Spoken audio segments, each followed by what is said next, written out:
Nako, ito na. Nagpakilala na ang Congressman Mark Santos ng Las Piñas na naging kalaban ng mga bilyar dyan sa Las Piñas. Ang sinasabing pang-aabuso at kawawa ang naging ang Las Piñas noon at hanggang ngayon. Pakinggan niyo po itong Congressman Santos. Marami siyang sinabi tungkol sa isang pamilya na ang tingin niya ay umabuso at nagpayaman sa kanilang lugar. Antindi, sa public hearing ng Kongreso. Pakinggan po ninyo. Hindi ko alam. Kasi yung nag-initiate yata ng mga programa na lagyan ng kalsada ang mga ilog sa Las Piñas at mga creeks. Paano nyo kaya sasagutin ngayon yun? Kasi wala na yung nag-initiate nun. Baka makasuhan kayo lahat niya. Iniwan na kayo ni Mama Bear nyo. At hindi naman po ako masamang tao. Ang pinakamaganda po siguro, tibagin nyo na.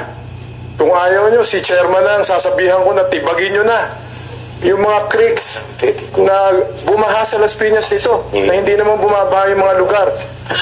I-identify. In fact, Mr. Chair, I invited the President to see for himself yung ginawa doon ng DPWH. Pero alam ko naman na sumunod lang kayo doon sa nag-initiate niyan. Pero i-correct natin yan. Magtulong-tulong tayo with MMDA. Alam niyo po, ituturo ko po sa inyo kung saan naipon yung mga box culvert na ginawa ninyo hanggang ngayon. Ginagawa pa rin. Tama, sabi ko kay Secretary, tama na po. Pag umulan po na malakas, lubog na naman kami. Asan ang RD natin dito, Mr. Chair? Asan ang regional director natin dito? Sir, isang beses lang tayo nag-uusap sa telepono. Pero hindi na tayo nag-uusap ulit. At sinabi ko sa inyo na problema ang ginawa nyo. Under the Water Code, Presidential Decree 1067, bawal tayo maglagay ng kalsada ng structure sa ilog. 6 meters. 3 meters lang yung easement. Wala si Kong Lani dito. Tinira pa nila yung kabila ng Bacoor para maging 6 meters lang yung kalsada sa Las Piñas. Ano bang ginawa natin sa Las Piñas? Pag umulan po ulit, may namatay pong bata doon sa creek namin Mr. Chair, with due respect po to this committee, pero sobra naman po kasi na At ngayon po, sinasabi ko po sa inyo na pag hindi natin inayos ang mga nilagyan ng kalsada ng DPWH, marami pa pong mapipinsala sa amin. Imagine niyo po, I think more than a year ago, dahil po dun sa kalsada dun sa creek ng Las Piñas River, nagiba po yung buong perimeter wall ng Citadela Subdivision, wherein pumapasok po ngayon ang tubig doon. Hanggang liig po. Bakit po? Bakit po ginawa natin yon? I think we have to correct that. I am appealing to the good secretary. Wala po siya dito, pero yung district engineer nyo, sunod pa rin ang sunod hanggang ngayon. Gawa pa rin ang gawa doon. Sabi ko kay secretary, palitan nyo na yan. RD, maawa ka naman sa Las Piñas. Huwag na kayong matakot doon. Ako nga nanindigan Tapos na yun. Ayusin na natin ang Las Piñas. Grabe. 5 bilyong proyekto. Wow.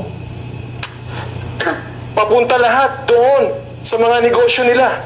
Wow. At ngayon, 450 billion. Sinulatan kita, RD. At sabi mo sa akin, mag-appeal ako kay Secretary. Inimbestigahan ko kung ano yung 450 billion, 140 million. Gagawa na naman kayo ng kalsada doon sa lupa nila.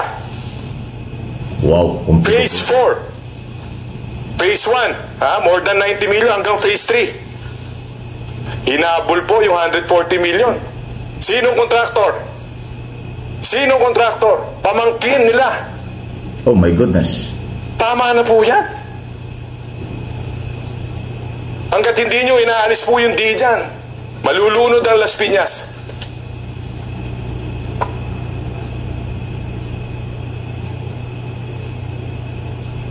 Hindi ah. Mr. Chair, alam mo, na-appreciate ko po yung MMDA Kasi in-explain po namin sa San Miguel Infrastructure. Alam niyo po kung magkano gagastusin ng SMC Antindi. para i-dredge yung mouth ng river namin?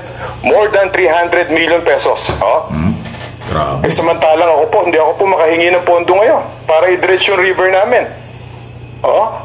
Hindi nga nagpapakita yung DE sa akin Umiikot po yung mga taga-planning nyo doon. Tanong ng tanong. Sino po sinusunod noon? Ako po ang representative ng mga kababayan namin sa Las Piñas. Hindi po yung dating nakaupo dyan. Mapipilitan po ako na mag-file ng kaso doon sa mga accountable na tao dyan. Kita nyo? Ituturo lang kayo niyan. Wala siyang kinalaman. Siya lang ang nag-initiate. Sinabi ko sa iyo yan, RD.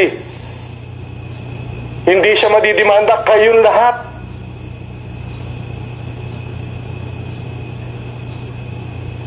Wow. Pasensya na po kayo, nag-i-emotional ako ngayon, pero totoo po lahat ng sinasabi ko. And ako po, i-endorse ko yung Parañaque Spillway Project. Yun yung solusyon. Grabe, Congressman Mark Santos ang tumalo sa mga bilyar dyan sa nakarang eleksyon. Bilyong-bilyong project. Tapos binabaha. Hanggang liig daw ang tubig, minamatay pang bata. Congressman po yan sa public hearing ng Committee on Public Account ni Congressman Redon. Paano ngayon yan? Ang Pangulong Marcos saka si Ping Lacson nagpunta ng Mindoro, nagpunta ng Bulacan at Pampanga at yung iba pa ay iniimbestigahan nila. Dito lang pala sa Metro Manila, Las Piñas ang tinutukoy ng congressman nila. Bilyong-bilyon ng project at ang matindi, ang kontraktor daw ay kamag-anak o pamangkin ng kanyang mga kalaban. Sabwatan at yung mga district engineer hanggang ngayon doon pa daw nanunoon na sumusunod sa kanyang nakakalaban. Samantalang siya na yung congressman, sabi ni Santos. Ang lupit. Ang lupit nito. Marami daw project papunta. Mayroon daw kalyang ginagawa papunta doon sa kanilang mga property. Di ba kung pick of interest yan? Kagawa kayo ng kalye papunta sa inyong sariling negosyo. Kung pick of interest yan. Yun yung mga gunita. Background lang po ito. Hindi ko sinabing may kinalaman. Yung dating Public Works and Highway Secretary nung panahon ni Duterte ay kalaban ni Mr. Santos. Anak ng kalaban. Iisang pamilya yan Ngayon mayroon pang dalawang senador magkapatid. Wow! Kaya sabi ni Mr. Santos, Congressman Santos, sana makarating kay Pangulong Marcos. So, ganyan na pong katindi ang mga nangyayari sa ating bayan. Nakakalungkot. May impluensyang tao at mayamang tao patuloy na nagtatagumpay sa kailang mga ginagawa. At ang kawawa, maliliit. Pag ang pagbabasehan natin ang sinasabi ni Mr. Santos, naging emotional daw siya pero lahat totoo. Ibinigay naman niya, nadinig naman niyo, kaya nga pinakita ko sa inyo ang kanyang mga sinasabi. So mga kalaban sa politika ni Mr. Santos, magpaliwanag po kayo rito. Kawawa naman ang taga Las Piñas. Kung binabaha kayo dahil lang sa project ng isang pamilya na parang pumapabor lang sa kanila. Wow! Totoo ba ito? Nagtatanong lang po tayo. Sagutin nyo si Mr. Santos na inyong congressman dyan sa Las Piñas. At buhay ang nakataya dyan kasi binabaha pala.